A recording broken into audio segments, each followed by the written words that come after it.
not press the red button. It takes skill to make a sequel to a cult classic title with a tournament series that has over $1 million in prize money, just to launch to underwhelming sales and have less than 300 players active on Steam. Fatal Fury City of the Wolves launched in early 2025 to a so-so response from fans and the competitive scene. Years of hype for a new title just to fall flat. So what went wrong? This game's issues can be summed up with 4 simple reasons. So let's get ready for the next battle and see what killed Fatal Fury City of the Wolves. Before we begin, make sure you subscribe to the channel, hit the bell as well for notifications on future videos. Now, let's begin. Oh, he fell! I told you! The most obvious issue with City of the Wolves is the roster. The game launched with 17 characters and there's barely any headliners. Everybody knows who Mai, Terry, and Rock are. Characters like Billy, Bijane, Gato, Hotaru, and Tizak, kinda, were featured in the King of Fighters. There's 2 new characters, 2 guest characters, and everybody else who hasn't been seen since Gato back in 1999. I know who characters like Kain, Marco, and my man Dong are because I played Gato. But what about someone who got into SNK from Terry's appearances in titles like Super Smash Bros. Ultimate or Street Fighter 6? Probably not.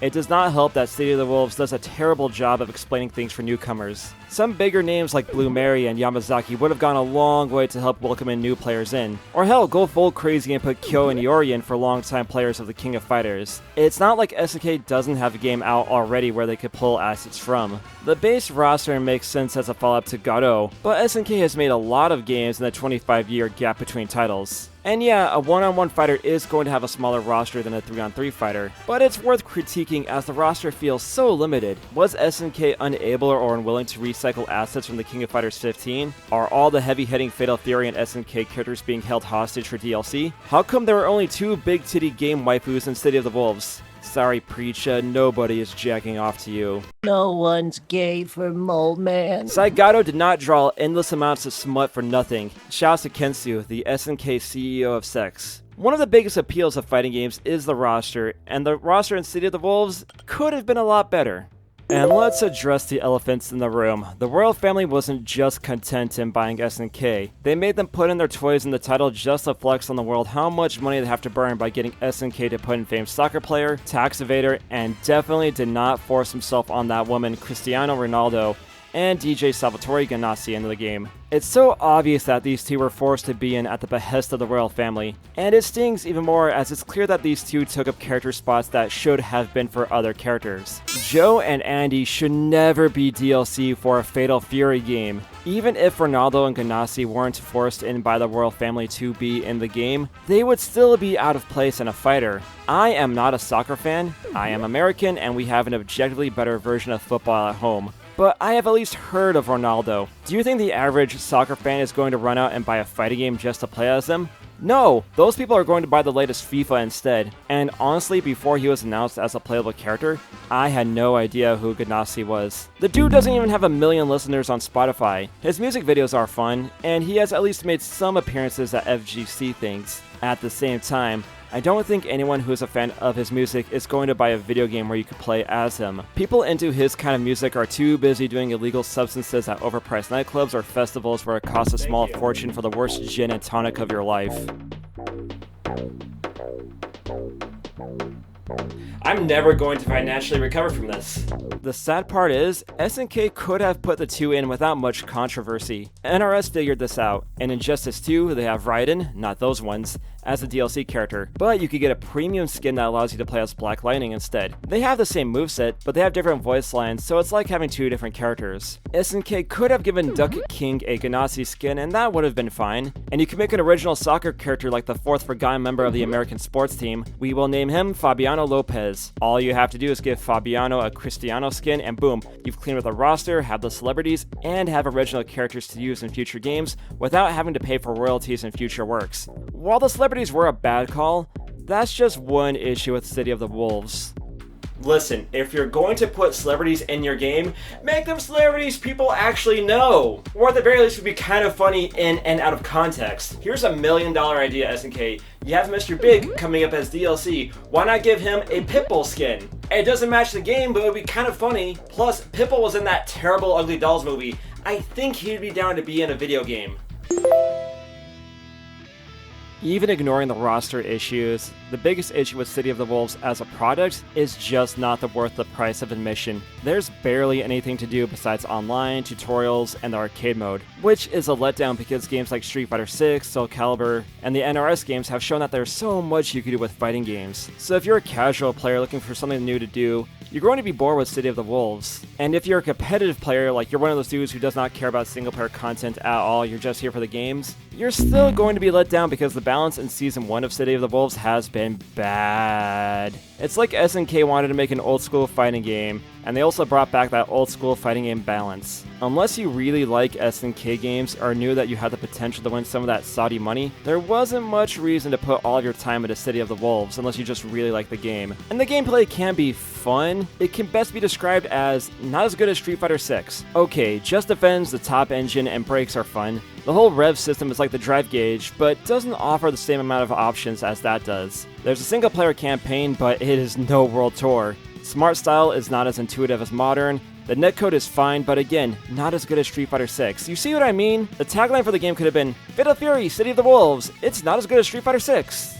Hell, even the menus smack of trade show public build energy. It's just so lifeless and lacks that energy early SNK games have. On the upside, SNK finally figured out English voice acting and 3D models. We've come a long way since the King of Fighters 14. The color edit mode is a lot of fun. More games should have that option. And despite my yapping, the core gameplay is enjoyable when you put more time into it. Again, I just can't find myself playing this game for more than a few hours before I get the Street Fighter 6 itch again.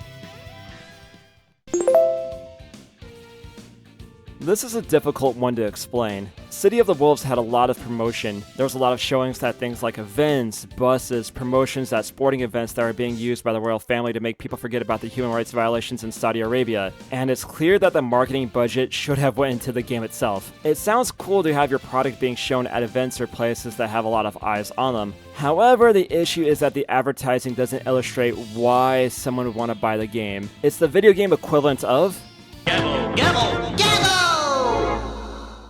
Did you see that? Yeah. I've made a lot of Simpsons references in this video. It just goes to show you there's a Simpsons clip for just about anything you need.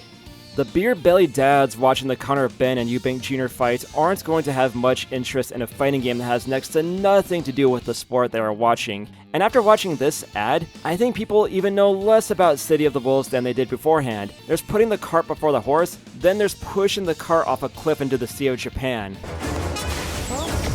Oh, thank God. Help, my friend's stuck. Ow! One of the reasons why Street Fighter 6 took off, especially in Japan, is that there were a lot of VTubers with large built-in fan bases that were playing the game on their streams.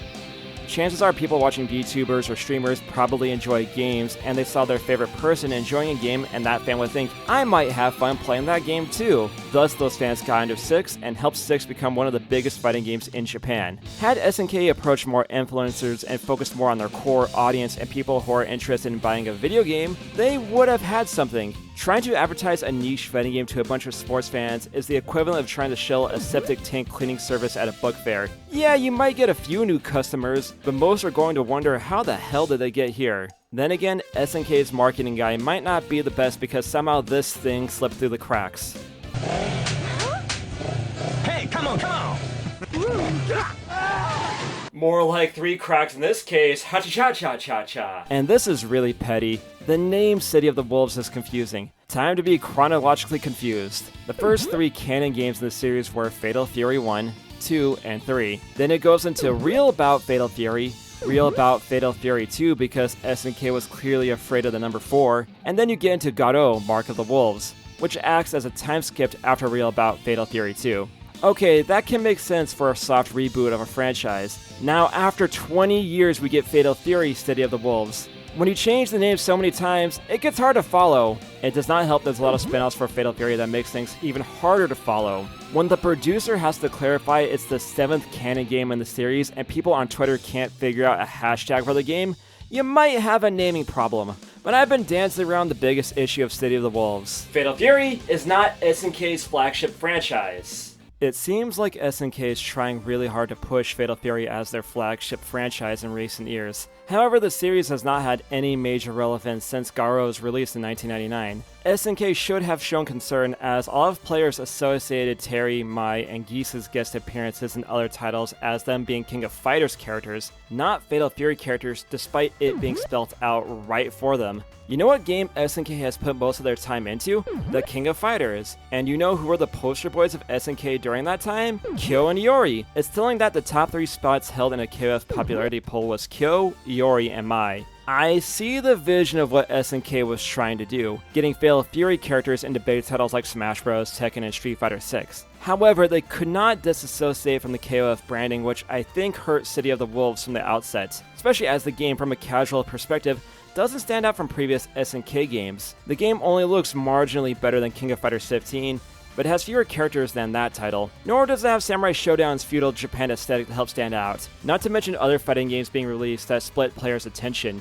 So that leaves Fatal Fury City of the Wolves without much of a space to call its own. Here's a case study of a brand shift done right, Sega with Virtual Fighter. The series had fallen out of relevancy after the 2012 port of Final Showdown. While still popular in Japan, outside the country, VF was mostly known as one of the things you could play in the Yakuza games, or by retro gamers who are long overdue for a prostate exam. When Sega brought back the series of Virtual Fighter 5 Ultimate Showdown in 2021, they did the smart thing with an enhanced port and releasing it for free on PSN. While Ultimate Showdown had issues, it did its job by bringing back Virtual Fighter into relevancy. That gave Sega the confidence to make an update for Virtual Fighter 5, yet an update of an update of an update. Oh, and a new major AAA title in the works at time of making this video. Had SNK done something similar with the Fatal Fury IP, something more than just ports and guest appearances, they could have had something there. They could have done a Fatal Fury mobile game or an animated series to get the IP back into the public mind.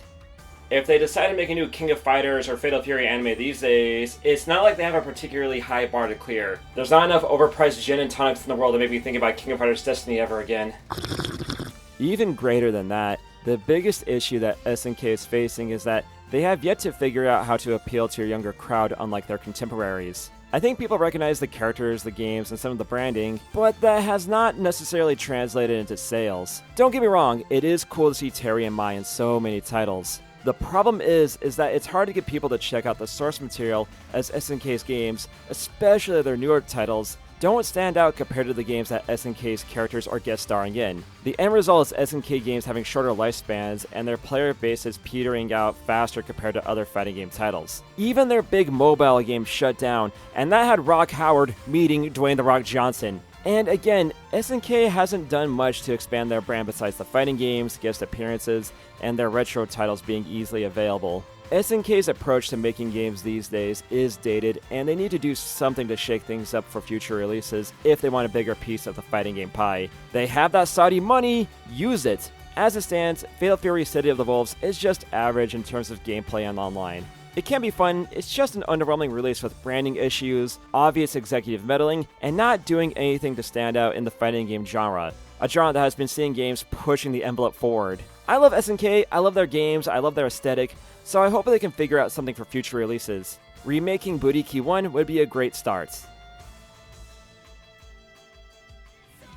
Regardless of my opinion on the game, the bags for Fatal Fury were pretty darn good. So there's my look at Fatal Fury City of the Wolves finished, and I hope you enjoyed it. Fatal Fury City of the Wolves was easily one of my most anticipated games of 2025, and if you couldn't tell, I was pretty let down with the game. There is some good stuff here, and I hope that SNK can learn from previous mistakes of this title and previous games like Samurai Showdown and King of Fighters 15 and make better games going forward. Or maybe it'll be all up to Capcom to salvage the brand with Capcom vs. SNK 3 whenever that releases. And if nothing else, Fatal Fury City of the Wolves left us with that absolute banger of a butt rock song for the theme song. So Fatal Fury City of the Wolves, have you played it? Do you think it lives up to expectations? Do you think the game's doing just fine? Or do you think SNK just fumbled the bag? There's too much influence from the Saudi investors? What do you think about this game? Let me know down there in the comments. And while you're down there, make sure you subscribe to the channel, hit the bell as well for notifications of future videos. Still getting adjusted to a new place, but you know, the videos, the content will keep coming as long as I can still physically make them. So thank you for watching, everybody, and we'll see you on the next episode of The Z-Man Show. Let everybody take care.